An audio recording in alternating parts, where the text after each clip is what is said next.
There's a new religion in the United States. That religion is secular leftism. And that secular leftist religion demands that you not look at facts. Instead, you just look at the narrative presented and then believe it. This is what the Me Too movement was about. It didn't matter if you asked for ancillary facts to support a contention. It didn't matter if you weren't even really doubting the contention. You just wanted some evidentiary support. No, you needed to believe all women. When it comes to DEI, it's the same sort of shtick. You're supposed to believe that DEI is good for business. It's good for everyone. It has positive externalities, intersectionality, same sort of thing. These are narratives, and the narratives must be believed. The media loves seizing on particular stories that they believe drive the narrative and then ignoring all of the facts of that story in order to achieve the narrative. Today's latest example comes courtesy of a terrible story out of Oklahoma in which a 16-year-old girl who called herself gender non-binary died. Her name was Nex Benedict. And apparently, according to the media, she collapsed the day after an altercation in a girls' bathroom at a public high school. So she was gender non-binary, self-declared. And we here on the show actually label people by their biological sex. But this confused teenager died in tragic circumstances, but we don't actually know how this person died. The one thing that we do know, according to the autopsy now, is that this person was not actually murdered in the bathroom. The original reports out of this Oklahoma school is that this person had an altercation in a girl's bathroom with other girls, and then was effectively beaten to death, or at least injured so badly that she then ended up dying the next day. And the media ran with this story. Not only did they run with this story, they used this story as a prop in order to push against two particular political elements. One is Chaya Raichik, our friends over at Libs of TikTok, whose great sin in the modern political world has been to take clips of the left doing things and expose them to broader public view, to just watch what people are doing on TikTok and then say, well, here's what they're doing. And then people notice. That's her great sin. It's not even her advocacy they hate. It's the fact that people are doing something publicly, wanting attention, and then she gives them attention, but from people who don't necessarily all provide a warm round of applause for all of the insanity going on at TikTok. So Chaya Raichik is a person who is on the statewide library advisory board for the state of Oklahoma. And so this means the media are now going to try to pin the death of this person, this young lady, Nex Benedict. They're trying to blame this person's death on Chaya, because they've been trying to blame pretty much everything on Chaya for the last couple of years. If there's a bomb threat at a hospital that provides quote unquote gender confirming care, which would be sex change care, when there's a bomb threat against one of those hospitals, after Chaya reveals what exactly they do at the hospital, they blame it on Chaya. When a girl dies in disputed circumstances in Oklahoma high school, they try to blame Chaya for this. And the basic idea is that she's a quote-unquote stochastic terrorist. This is a term that they've been using for Chaya for the last couple of years. It's a term that means nothing. It's a term in which they suggest that without inciting, she is in fact responsible for incitement. So she's never called for violence against anybody, but they're going to claim that she is responsible for violence that is done by anybody who might theoretically see material that she posts, including material of people who have publicly posted the material themselves. So she's target number one. And target number two is a law in the state of Oklahoma that says that you have to go to the bathroom at school of your sex. You cannot be a boy and go into the girl's bathroom just because you claim you're a girl. And if you're a girl and you claim that you're gender non-binary, you can't walk into the boy's bathroom and start using the urinal. And so the media decided that this would be like an amazing case. They jumped on it immediately. It was national news when Nex Benedict died. Now, there are lots of people who die across the country every day in the United States, and many of them are clearly murdered. We're not talking under disputed circumstances. We are talking literally every day in the United States. Many, many people are murdered. By the way, disproportionately, people of color, minorities, young black males murdered disproportionately pretty much every day in the United States. Gets zero media coverage because that would not promote the narrative that the left wishes to promote, which is, of course, that pretty much everything in the United States is a result of American racism, because it turns out that the vast majority of those people who are being killed are also being killed by other young black males. So we don't cover that. Right? Again, the facts don't matter. Only the narrative matters. The narrative here seemed to be one that the left could use. And so they jumped on this thing with both feet. We'll get to more on that in just one moment. First, free. You know that word? It should mean free. which is why when you switch to Pure Talk today, you will get a free Samsung 5G smartphone. There's no 4-line requirement, no activation fee, just a free Samsung that is built to last with a rugged screen, quick charging battery, and top-tier data security. Qualifying plans start at just $35 monthly for unlimited talk, text, 15 gigs of data, plus mobile hotspot. Pure Talk gives you phenomenal coverage on America's most dependable 5G network. It's the same coverage you know and love, but for half the price of the other guys. Pure Talk saves the average family almost $1,000 a year. Plus, with Pure Talk, you know you're spending your hard-earned money with a company that aligns with your values. Let Pure Talk's expert U.S. customer service team help you make the switch today. Head on over to puretalk.com/Shapiro and claim eligibility for your free brand new Samsung 5G smartphone. Start saving on wireless today. Again, go to puretalk.com/Shapiro. Switch to my cell phone company. They have excellent coverage. That coverage has been getting me through the day for the last couple of years. They're awesome. They don't hate you. So what do you have to lose? Go to puretalk.com/Shapiro and switch over today. So Teen Vogue, which has suddenly become a source of information, they pushed a piece saying, quote, on February 8th, Nex, who identified within the two-spirit transgender and gender nonconforming umbrella, was declared dead at the hospital after being beaten by 3 girl classmates in the bathroom of Owasso High School on February 7th. Now LGBTQ plus Oklahomans are mourning the loss of a straight-A student, a Minecraft fan, an animal lover, a teenager in a school district previously targeted by libs of TikTok's Chaya Raychik. Raychik now sits on the statewide library advisory board. In 2023, Oklahoma censured the state's only non-binary representative, not to mention signing into law a bill forcing public school students to use the bathroom associated with their gender assigned at birth. Advocates are currently closely watching several anti-trans pieces of legislation. Before Benedict's name was made public, a source who claimed to be the mother of Benedict's best friend told a local outlet the cause of death was, quote, complications from brain trauma, and that 3 older girls were beating the victim and her daughter in the girls' bathroom. We're not linking because the story uses Benedict's dead name. According to Freedom Oklahoma, it's not presently clear which pronouns Benedict used, so this story will refrain from using any pronouns at all for Nex. Because, the media are not interested in reporting actual facts. If you read these stories, you have no idea if this person is a biological girl or if this person is a biological boy, by the way. But, again, obscuring information is what the media are now typically good for. This is what the legacy media do.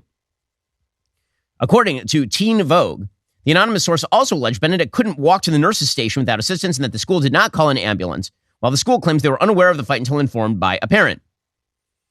Text allegedly sent by Nex after the fight to a family member began, quote, I got jumped at school, 3-on-1, had to go to the ER. They'd been bullying me and my friends. I got tired of it, so I poured some water on them, and all 3 came after me. School did not report to the police and is probably getting sued. Benedict's grandmother, Sue, who also adopted Nex, brought Nex to the hospital after the fight, then home again. The next day, Nex was brought back to the hospital and was pronounced dead. Sue told The Independent Nex was suspended for 2 weeks from school on the day of the fight. Sue also mentioned that Nex had been bullied throughout the school year.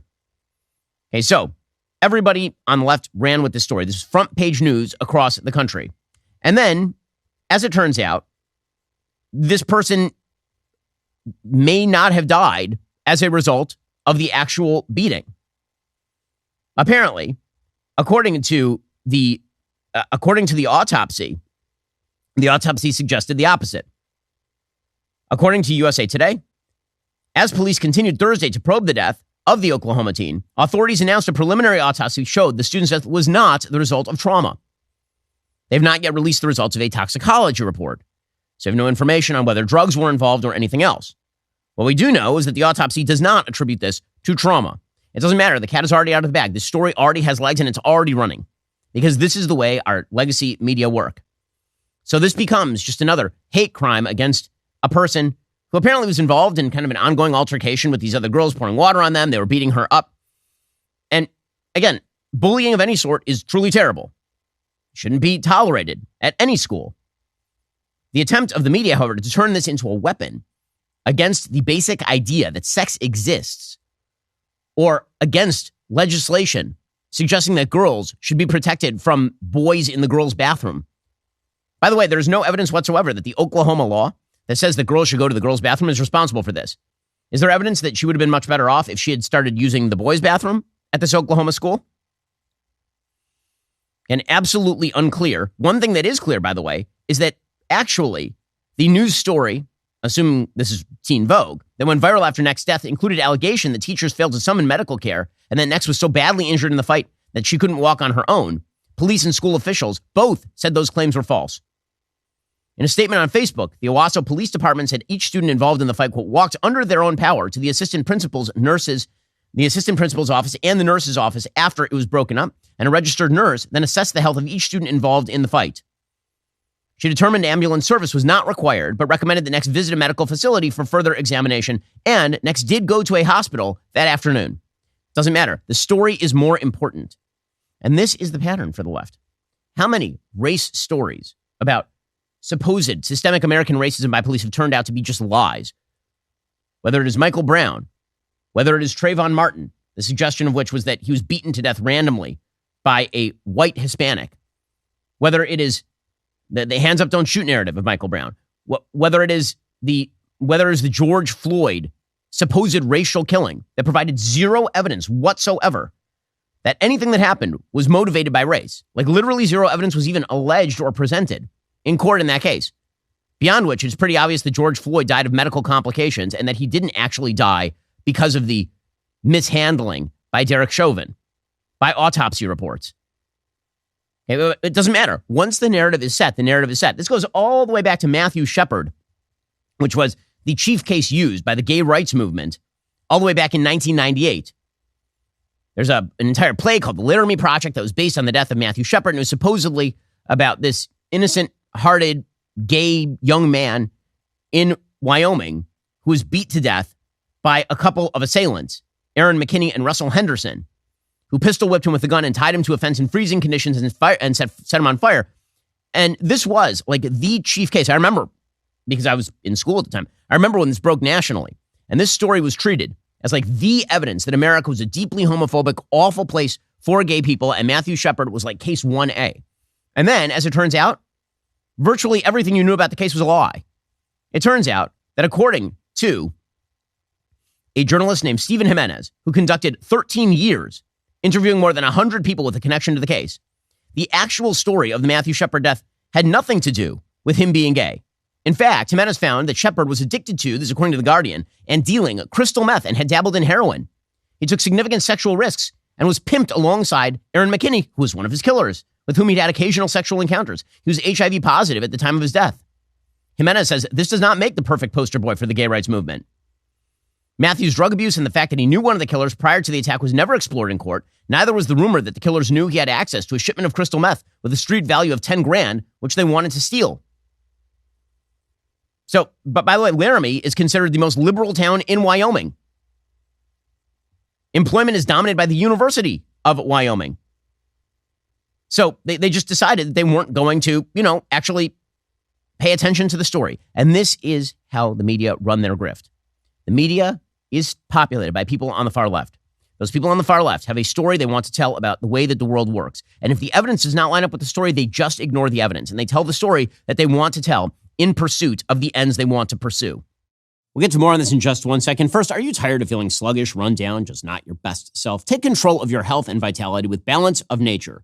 Balance of Nature fruits and veggies are a great way to make sure you're getting essential nutritional ingredients every single day. They use an advanced cold vacuum process that encapsulates fruits and veggies into whole food supplements without sacrificing their natural antioxidants. The capsules are completely void of additives, fillers, extracts, synthetics, pesticides, or added sugar. The only thing in Balance of Nature fruit and veggie capsules are, like fruits and veggies.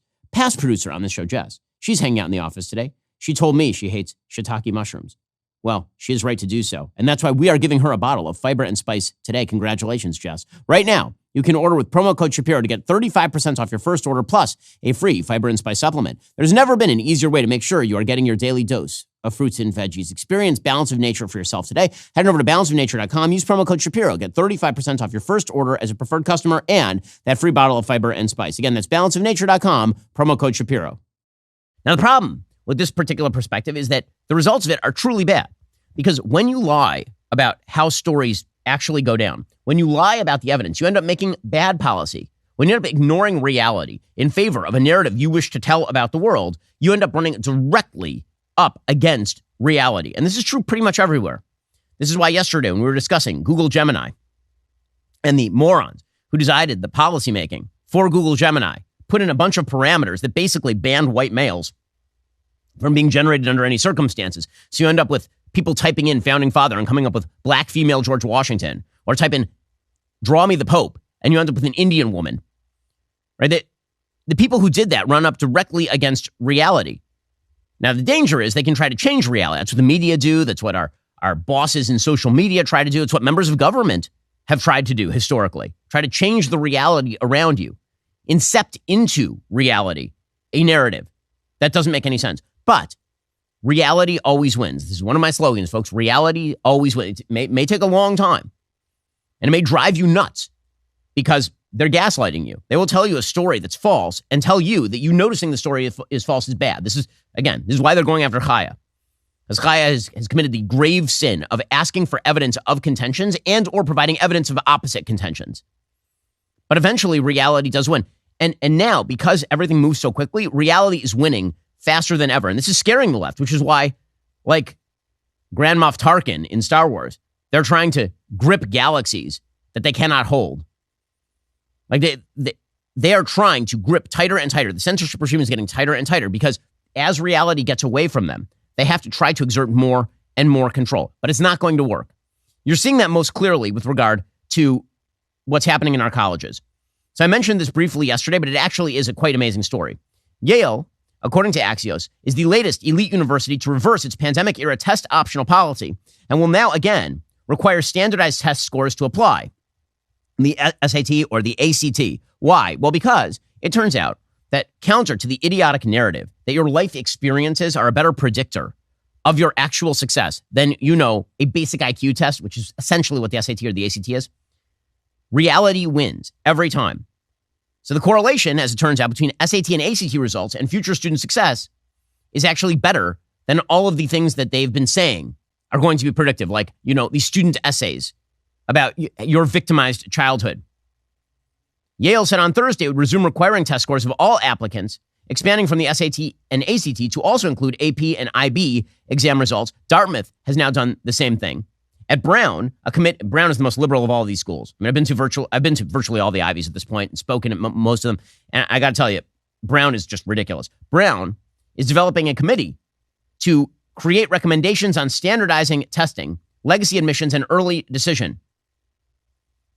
Other schools like Harvard, Cornell, and Princeton are announcing extensions on test optional policies. Columbia went all the way. Columbia just made it permanent. They said, we're not going to test. So what's going to happen with those schools? When I say that they run up against reality, here's what's going to happen with those schools. The reason these schools exist is because they are credentialing institutions, not because they teach you life skills you need to know, not because they even teach you the things you should know as a good member of Western civilization.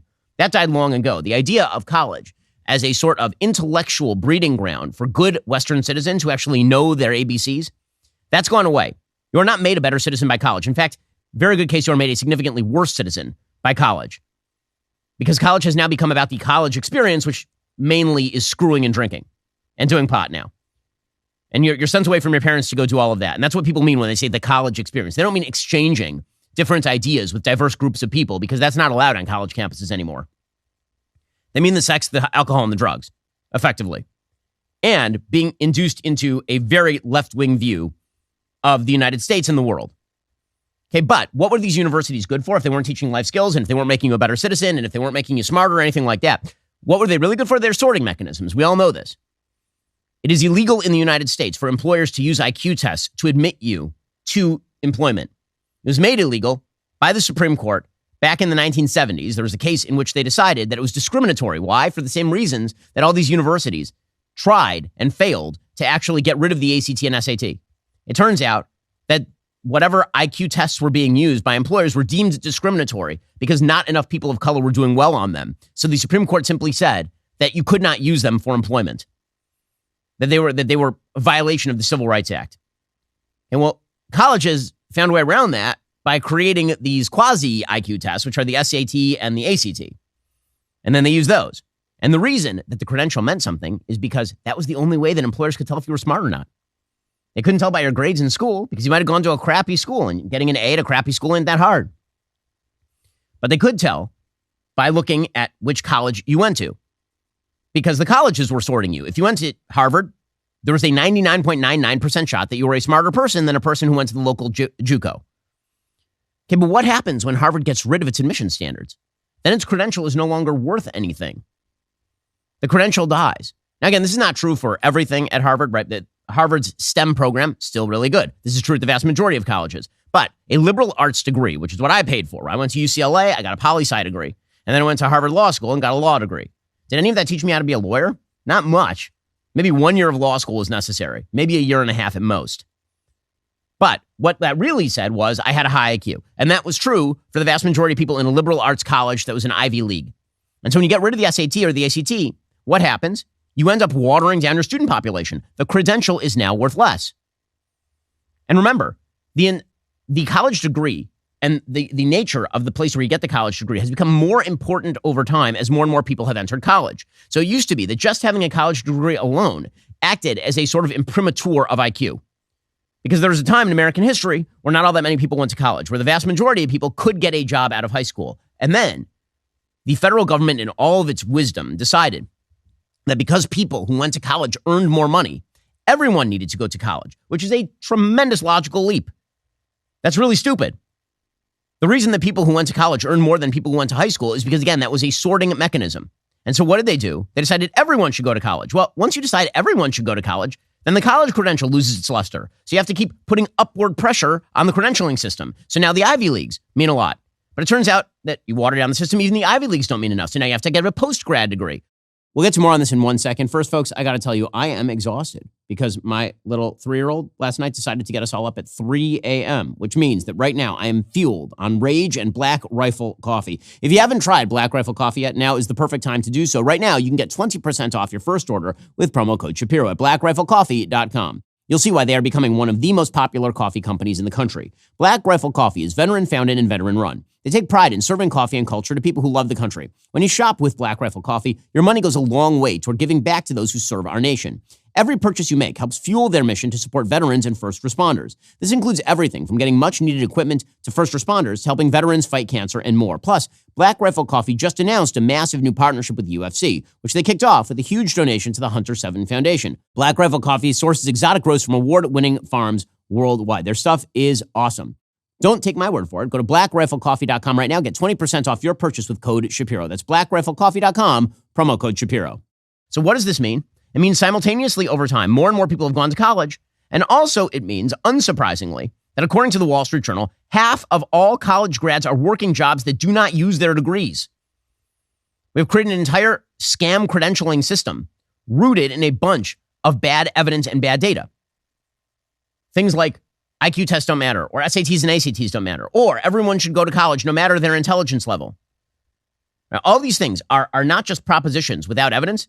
They are propositions to which there is tremendous evidence to the contrary.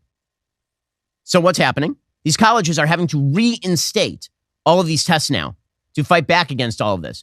It's also the reason why, by the way, but Democrats, again, have an interest. People on the left have an interest in preserving the narrative, which is why you have Joe Biden trying to now force everyone in the United States to subsidize the lesbian dance theory majors of people who got 1,200 on their SAT. That is what Joe Biden is doing. When he talks about relieving student loan debt, that is what he is doing. Understand that when James Clyburn, who's Joe Biden's biggest supporter, when he says relieving student loan debt is not giving money away, he is lying. It is 100% giving money away. And it's giving money away from the people who actually have jobs to people who either should have gotten jobs based on their credentials or don't have jobs because they got a stupid credential.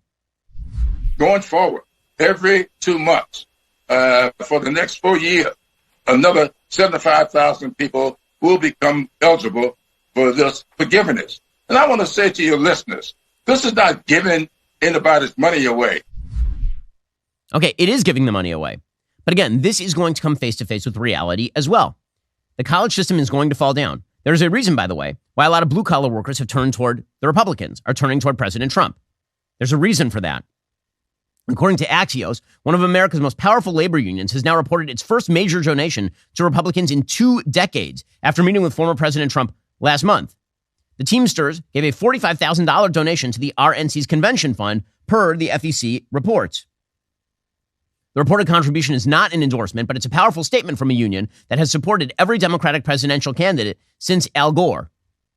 It represents the Teamsters' first big donation to the RNC since 2004. Why? Because the Democratic Party is built around people who want these narratives, around people who benefit from these narratives, around white, college-educated liberals, and around people who are interested in being told that failure in American society is a result of American racism and discrimination.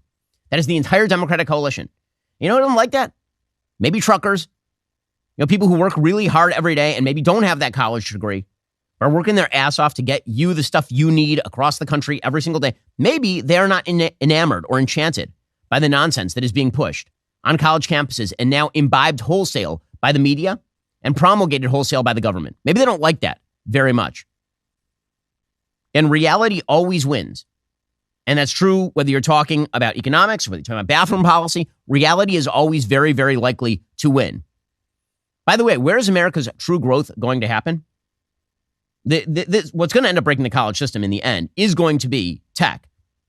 Not the tech bros who are designing the Google AI, but the ones who aren't, the ones who actually care about data. Right now, the greatest advantage the United States holds is in innovation. This is why the American semiconductor maker Nvidia is now valuated at $2 trillion. $2 trillion. Why? What do?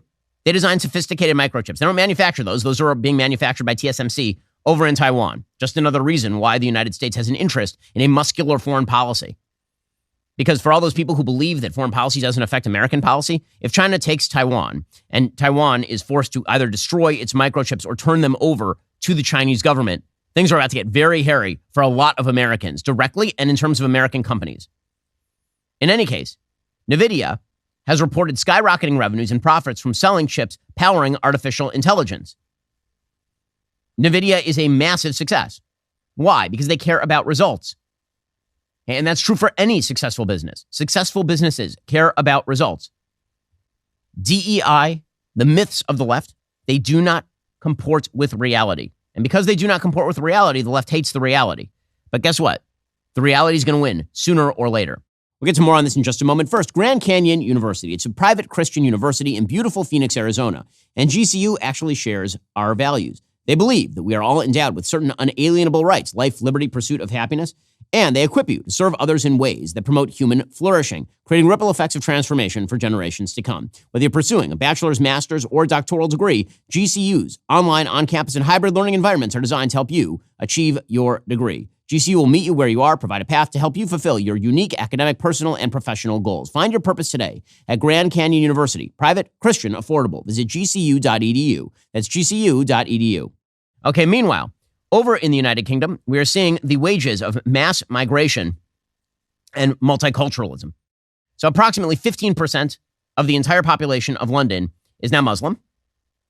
About 6.5% of the population of all of the UK is Muslim. That means that the Muslim population of the UK has risen 44% in 1 decade alone, according to ArabNews.com. The second most common ethnic group in the UK is now Asian, Asian British, or Asian Welsh, making up 9.3% of the population. That the category Asian includes Muslims in the UK. That is, they count them as South Asian very often if they're from Pakistan, for example. London is now 2/3 ethnic minority. Other major cities like Leicester, Luton, and Birmingham have become home to minority majorities driven by significant increases in Asian communities from Pakistan, Bangladesh, India, and East Africa. That is according to the 2021 census.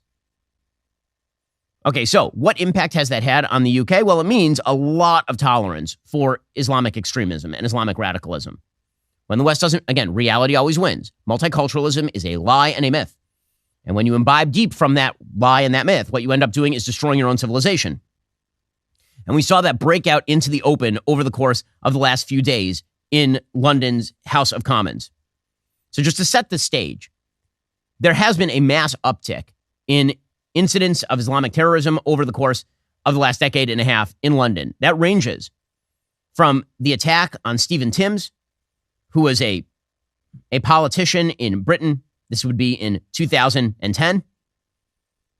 This was a person inspired by Al-Qaeda, attacked a member of the British Parliament. That was in 2010. Fast forward to 2021.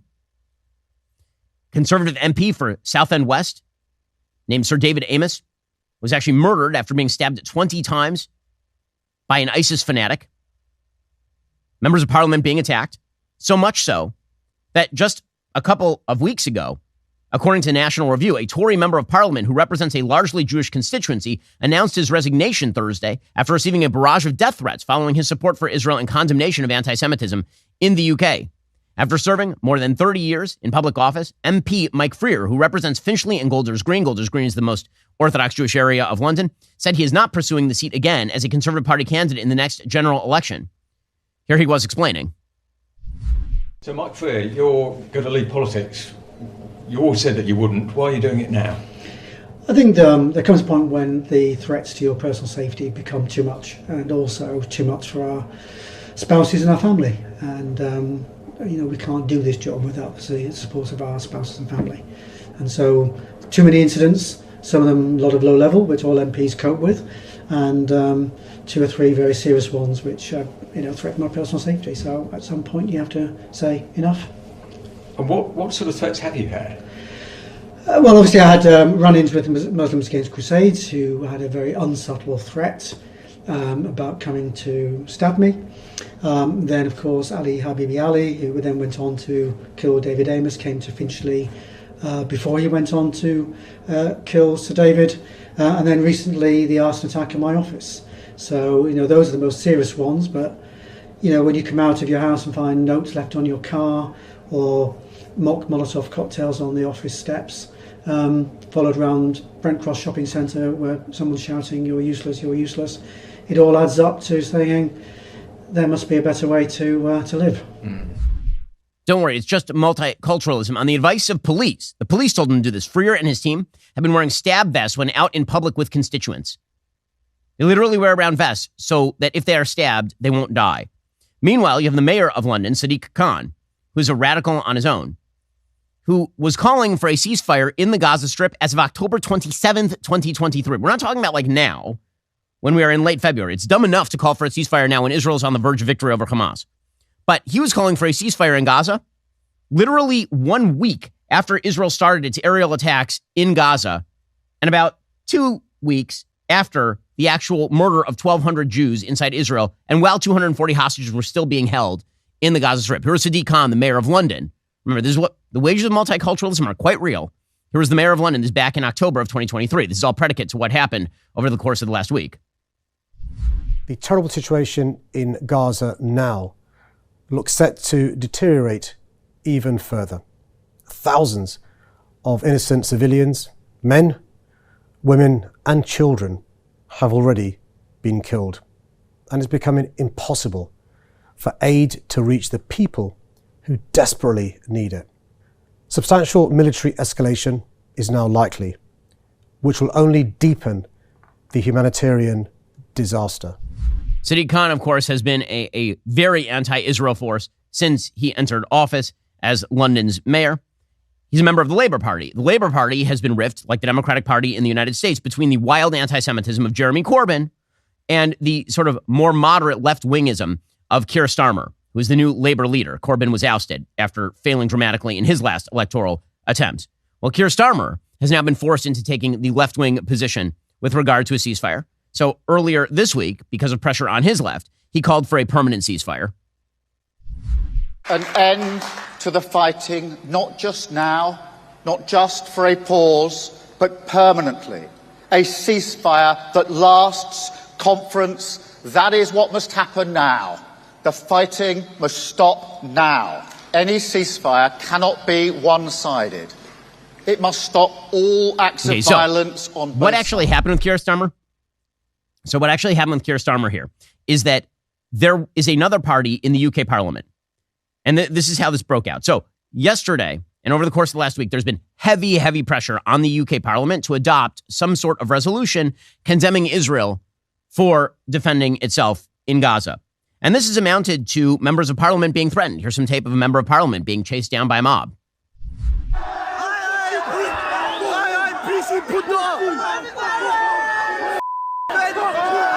Having to be protected by the police. This is how this works now. Members of the police being taunted and all the rest. Multiculturalism. It's working out amazingly well in the UK, just beautifully well in the UK. Meanwhile, genocidal slogans were being projected on Big Ben during the debate in Parliament over whether to condemn Israel for defending itself. You can see the tape of it. It's amazing stuff. This video of Big Ben. By the way, the UK does not have the same sort of free speech regulations that the United States has. There's no First Amendment in the UK, so they do have hate speech regulations that, if they are to apply, ought to apply equally. They literally projected on Big Ben, from the river to the sea, Palestine will be free, which is a genocidal anti-Jewish slogan, as everyone knows at this point. Naturally, because the Met Police are scared stiff of the radical Islamic population of their own city, they put out a statement, quote, "This is a chant that has been frequently heard at pro-Palestinian demonstrations for many years. We are very aware of the strength of feeling in relation to it. While there are scenarios where chanting or using these words could be unlawful depending on the specific location or context, its use in a wider public protest setting, such as last night, is not a criminal offense." Weird, because if anyone called for the full-scale obliteration of Pakistan, which was established in the same 1.5 year period as Israel, I have doubts that that would be okay with the Met Police. Okay, all of this set the stage for utter chaos that broke out in Parliament the other night. We'll get to that in a moment. First, the time to join Daily Wire Plus is here during our President's Day sale. Right now, get 30% off your Daily Wire Plus annual membership with code DW30 at checkout. Your Daily Wire Plus membership is your exclusive backstage pass to engaging in conversations with the smartest, most trusted talent in the country. It's your front row seat to the Daily Wire's upcoming hit movies and series like The Pendragon Cycle and Mr. Bertram. It's your inside access to ad-free, uncensored news and opinions that truly matter to you. So why wait? This is your chance to experience it all and more for 30% off during our President's Day sale. Go to dailywire.com/subscribe. Use code DW30 at checkout. Okay, meanwhile, so all of this broke out into the open in the UK Parliament the other day. Just a few days ago, the Speaker of the House of Commons, who's a former member of the Labour Party, allowed for a bunch of amendments. So basically, there were 3 separate ceasefire motions that were put out in the House of Commons. None of them were binding on the government. The first came from the Conservative Party. It called for an immediate ceasefire only under circumstances in which Hamas freed all Israeli hostages and relinquished control of Gaza, which, by the way, Israel would support. The second was put forward by the SNP. The SNP is the Scottish National Party. They are far left, and they've been urging an immediate ceasefire, and they included in their resolution a condemnation to, quote, "an end to the collective punishment of the Palestinian people," which is full-scale Hamas language. And this was a very uncomfortable position for Labour. Labour, again, is split between people who are not wildly anti-Israel and people who really hate Jews. And because of that, the Labour House of Commons Speaker decided to allow, illegally, like against procedure, an amendment from the Labour Party that effectively called for an immediate humanitarian ceasefire without mentioning the collective punishment nonsense from the SNP. According to the Times of Israel, the move helped Labour leader Keir Starmer, who avoided another major rebellion among his lawmakers on the war thanks to his proposal getting a vote. That meant Labour members of Parliament could vote on their party's plan and would not have to defy leadership by voting in support of the SNP's amendment. And this, of course, broke out into the open. So the Speaker of the House, Lindsay Hoyle, was immediately accused of trying to help out Labour, which is the opposition party right now. And then he explained why he really did it. And he says he didn't do it because he was trying to help out Labour. He says that he did this because he didn't want there to be a terrorist attack on the House of Commons. When you have the legislature of a country attempting to pass legislation or consider legislation because they are afraid of a terror attack, like an immediate terror attack, something has gone deeply wrong in your country. Here is the Speaker of the House, Lindsay Hoyle, explaining. Every member matters to me in this House. And it has been said. Both sides. I never, ever want to go through a situation where I pick up a phone to find a friend of whatever side has been murdered by terrorists. I also don't want another attack on this House. I have a duty of care that I will carry out to protect people. It is the protection that led me to make a wrong decision. But what I do not apologise is the risk that's being put on all members at the moment. I had serious meetings yesterday with the police on the issues and threats to politicians, threats heading to an election. And I do not want anything to happen again. So yes, I will apologise. I always will when I make a mistake. I did. I offer an SO24. That is within my gift and power. But I will also say I will do whatever it is to protect anybody in this chamber or anybody who works in this House. That is my duty of care. That's an amazing statement. That's an amazing statement. So the Speaker of the House of Commons is admitting that he is changing parliamentary procedure because he is afraid that members of parliament will be attacked and killed. And there's only one side in London that is doing the attacking and the killing right now, and it ain't the Jews. The fact is that, of course, you have seen the massive protests. We've all seen them. When I spoke at Oxford and Cambridge, the presence of radical Islamists on UK soil is extreme and real. There's no question about this. And these giant protests that you've seen, 300, 400,000 people in the streets protesting on behalf of Hamas, that is why the House of Commons is now running like a preserve of fearful. I mean, look at the size of these protests. It's insane.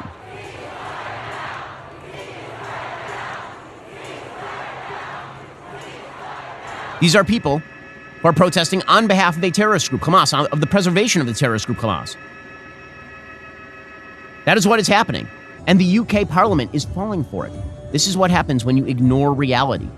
When you ignore the reality, which is that multiculturalism is a giant failure.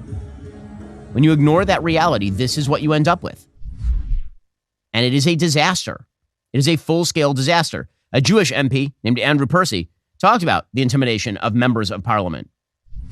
If we have a rerun of the debate we had yesterday, we will have exactly the same thing happen again, which is that members will not vote with their hearts because they are frightened and they are scared. And what do we expect? For months I've been standing up here talking about the people on our streets, demanding death to Jews, demanding jihad, demanding intifadas, as the police stand by and allow that to happen. Last night, a genocidal call for from the river to the sea, Palestine will be free, was projected onto this building. That message says no Jew is welcome in the state of Israel or in that land.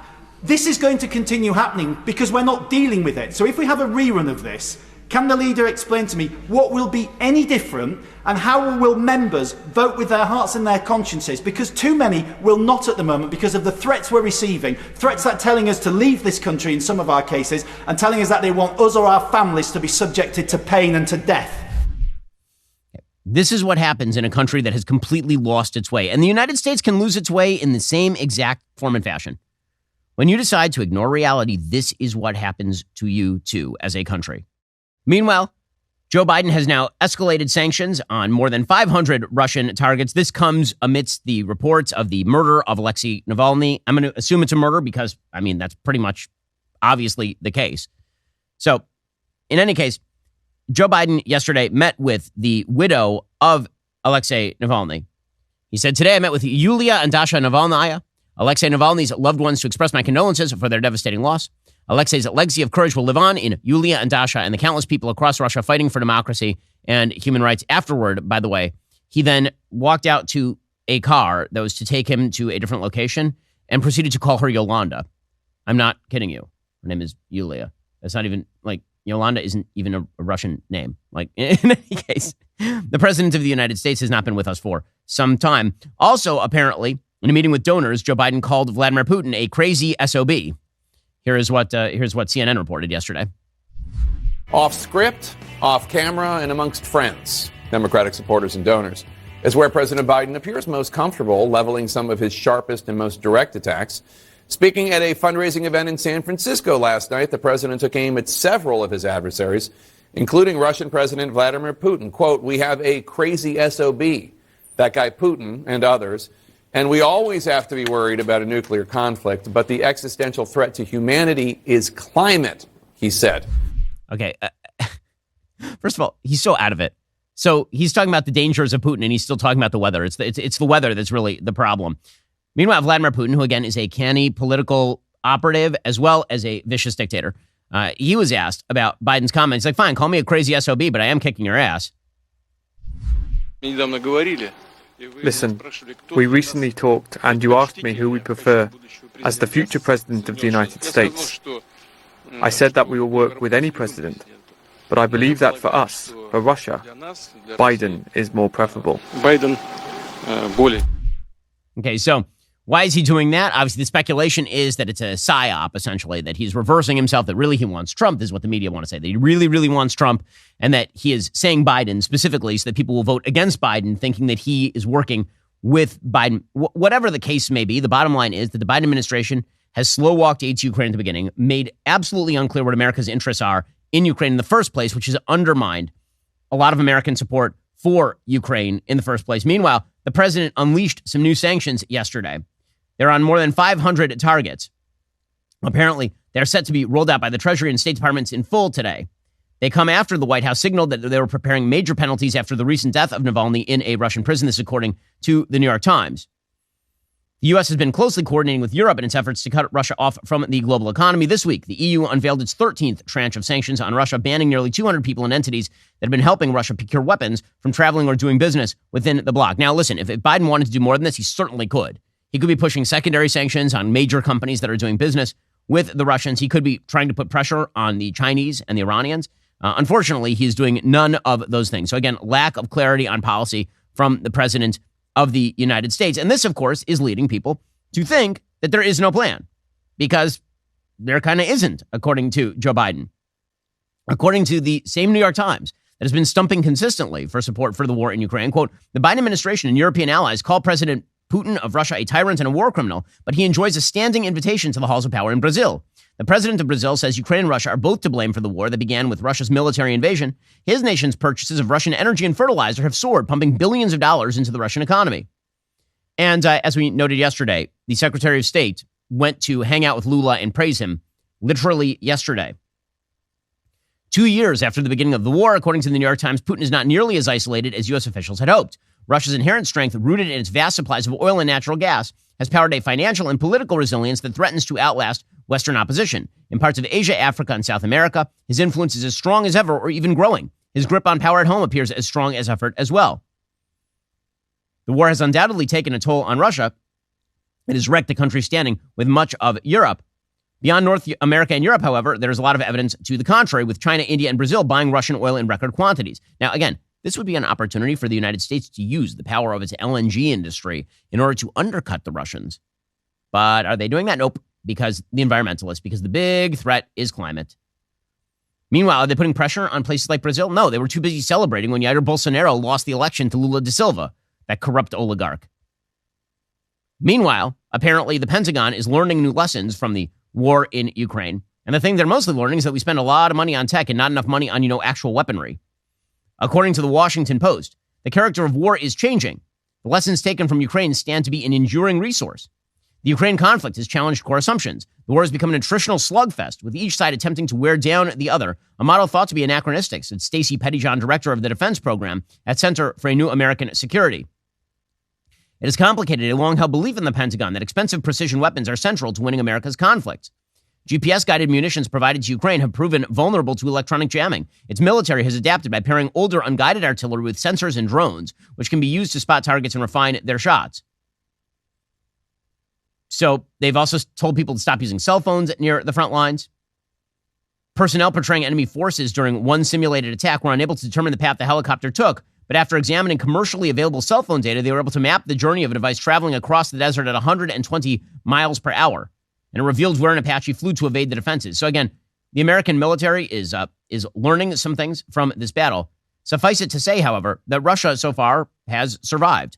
If you want to know more about the history of Ukraine that Vladimir Putin cites as his rationale for attacking Ukraine, we are putting out an episode of Facts that goes through the entire history of Ukraine, what's true, what's not, and all the rest. When it comes to the actual situation in Ukraine, however, again, it's Joe Biden's leadership that has been a failure here across the board. It's been a real problem. So given the fact that the world is on fire, what exactly are Democrats going to rely upon going into the election? We know the answer to this one. They're going to rely upon abortion. So their latest argument with regard to abortion is predicated on an Alabama court decision, a Supreme Court decision, ruling that embryos deserve constitutional rights in the state of Alabama, which makes logical sense. Right? If the basic idea is that life begins at conception, and that is the predicate for Alabama law with regard to abortion, then if that life is conceived, even in a petri dish, then it still deserves a level of protection in the state of Alabama. According to the Washington Post, for patients and their doctors, in vitro fertilization, or IVF, had long been associated with hope and reassurance for the future. In Alabama, seeking or providing infertility treatment is now mired in anxiety. That is because the Alabama Supreme Court has ruled that frozen embryos are children and deserving of life and protection, which again makes perfect sense. If it were in a woman's womb, then it would already have the protection of Alabama law. The only question was if it's located outside the womb, does it no longer have those protections? So the question really is the definition of life locational or is it not, just on a logical level? If there's an embryo and it is, again, located outside the womb, is it human life or is it not? Now, again, the entire predicate for the pro-life movement is that location is not the defining feature of what makes human life.